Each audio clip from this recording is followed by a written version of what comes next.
Hi అండి, నేను మీ Shilpa Vinay. Welcome to Vincy kitchen. ఈరోజు వీడియోలో మనం మామిడికాయతో ఒక అద్దరిపోయే పచ్చడి రెసిపీని చూద్దాము.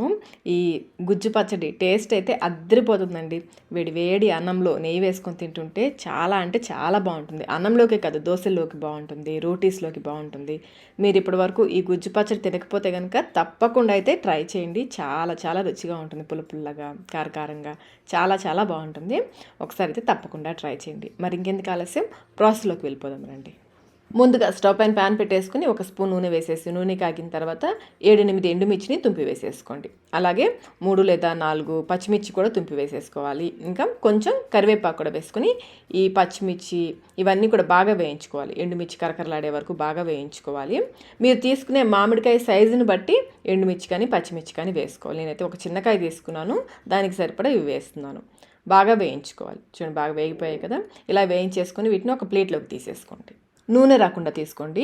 ఇప్పుడు మళ్ళీ స్టవ్ పైన ప్యాన్ పెట్టేసుకుని మరి కొంచెం నూనె వేసుకుని 2 మీడియం సైజ్ ఉల్లిపాయలని ఈ విధంగా స్లైసెస్గా కట్ చేసి వేసుకోవాలి. ఉల్లిపాయలు కొంచెం ఎక్కువ ఉంటేనే బాగుంటుంది.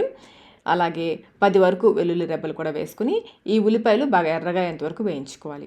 ఉల్లిపాయలు అయితే కొంచెం ఎక్కువ ఉంటేనే బాగుంటుందండి ఈ పచ్చడికి.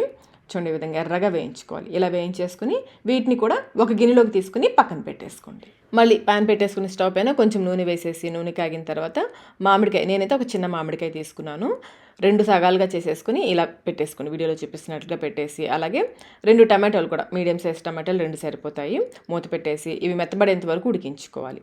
ఒకవైపు బాగా ఉడికిన తర్వాత రెండో వైపు తిప్పేసుకోండి. మీరు కావాలంటే మామిడికాయని చిన్న ముక్కలుగా అయినా కట్ చేసుకోవచ్చు, ఇలా పెద్ద పెద్ద ముక్కలుగా అయినా వేసేసుకోవచ్చు. అలాగే టమాటో ఉడికిన తర్వాత పైన తొక్క ఈజీగా వచ్చేస్తుంది, ఆ తొక్క కూడా తీసేస్తున్నాను. తొక్క తీసేసి ఇది కొంచెం మామిడికాయ చూడండి కొంచెం గట్టిగా ఉంది కదా, ఆ కొంచెం గట్టితనం కూడా లేకుండా సాఫ్ట్గా ఎంతవరకు ఉడికించుకోవాలి. చూడండి, ఈ విధంగా సాఫ్ట్గా అయిపోవాలి. ఇలా ఉడికించేసుకుని ఒకసారి అంతా బాగా కలిసేలా కలిపేసుకొని ఒక 2 నిమిషాల పాటు వేయించేసుకోండి. బాగా ఇదంతా కూడా కొంచెం గుజ్జుగా చేసేసుకోండి. బాగా కలిపేసుకుని ఒక 2 నిమిషాల పాటు వేయించేసుకుని స్టవ్ ఆఫ్ చేసేసుకోండి. దీన్ని పక్కన పెట్టేసుకుని మనం వేయించి పెట్టుకున్న ఎండుమిర్చి పచ్చిమిర్చి ఉన్నాయి కదా, అందులో కొంచెం సాల్ట్, 1 టీ స్పూన్ సాల్ట్ వేసేసి రోట్లో కానీ మిక్సీలో కానీ కచ్చాపచ్చాగా గ్రైండ్ చేసుకోవాలి. నేనైతే రోట్లో దంచేసాను. ఇందులో మనం వేయించి పెట్టుకున్న ఉల్లిపాయలు ఉన్నాయి కదా, వెల్లుల్లి అవి వేసుకుని బాగా మ్యాష్ చేసుకోవాలి. ఉల్లిపాయలు అయితే మిక్సీలో వేయకూడదు, పప్పు గుత్తితో కానీ ఈ విధంగా మ్యాషర్తో కానీ బాగా మ్యాష్ చేసుకోవాలి. బాగా కలిసిన తర్వాత ఈ టమాటో మామిడికాయ గుజ్జు ఉంది కదా, అదంతా వేసేసుకోవాలి. ఈ మామిడికాయ గుజ్జు ప్లేస్లో ఉడికించుకున్న బంగాళదుంపలు కూడా వేసుకోవచ్చు, అది కూడా చాలా బాగుంటుంది. ఆలు బొర్త అంటారు, అలా కూడా చాలా బాగుంటుంది. ఇప్పుడు మామిడికాయల సీజన్ కదా, అందుకని మామిడికాయతో చేశాను. మ్యాషర్తో కానీ చేత్తో కానీ అంతా కూడా బాగా కలిసేలాగా కలుపుకోవాలి. ఎండుమిర్చిని అయితే మిక్సీలో వేసుకోవచ్చు, కానీ ఈ వేయించుకున్న ఉల్లిపాయలు మామిడికాయ గుజ్జు ఇవైతే చేత్తో కానీ మ్యాషర్తో కానీ బాగా కలుపుకోవాలి. నాకు కొంచెం సాల్ట్ తగ్గింది, నేను కొంచెం సాల్ట్ వేస్తున్నాను. అలాగే బాగా సన్నగా కట్ చేసిన ఉల్లిపాయ ముక్కలు, ఒక పెద్ద గుప్పెడు ఉల్లిపాయ ముక్కలు, పచ్చి ఉల్లిపాయ ముక్కలు వేసుకోవాలి. ఇంకా సన్నగా తరిగిన కొత్తిమీర కూడా వేసేసుకొని ఇవన్నీ మళ్ళీ ఇందులో బాగా కలిసేలాగా కలుపుకోవాలి.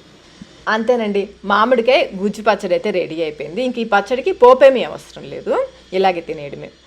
అన్నంలోకి బాగుంటుంది, టిఫిన్స్లోకి, దోశల్లోకి, రోటీస్లో కూడా చాలా బాగుంటుంది. ఒక ముద్ద విధంగా తీసుకుని వేడి అన్నంలో నెయ్యి వేసుకొని తింటుంటే రుచి అయితే అద్దరిపోతుందండి. నాకు అసలు ఇలా చూస్తుంటేనే నోట్లో నీళ్ళు వచ్చేస్తున్నాయి, ఎప్పుడెప్పుడు కలుపుకొని తినేయాలా అనిపిస్తుంది. అసలు నాకు మామిడికాయ అంటేనే చాలా ఇష్టం. పచ్చి మామిడికాయలతో చేసే రెసిపీస్ అన్నీ చాలా ఇష్టము. పుల్లగా ఆ ఎండుమిర్చికి ఒక ఫ్లేవర్ ఉంటుంది కదా, ఆ ఫ్లేవర్తో ఇంకా పచ్చి ఉల్లిపాయలు, వేయించిన ఉల్లిపాయలు మధ్యలో తగులుతూ టేస్ట్ అయితే చాలా బాగుంటుంది. తప్పకుండా ట్రై చేయండి. ట్రై చేసి మీకు టేస్ట్ ఎలా అనిపించిందో మాకు కమెంట్ రూపంలో తెలియచేయండి. వీడియో నచ్చినట్లయితే లైక్ చేయండి, మీ ఫ్రెండ్స్కి ఫ్యామిలీ మెంబర్స్కి షేర్ చేయండి. ఇలాంటి మరిన్ని రెసిపీస్ కోసం మన ఛానల్ని సబ్స్క్రైబ్ కూడా చేసుకోండి. Thank you.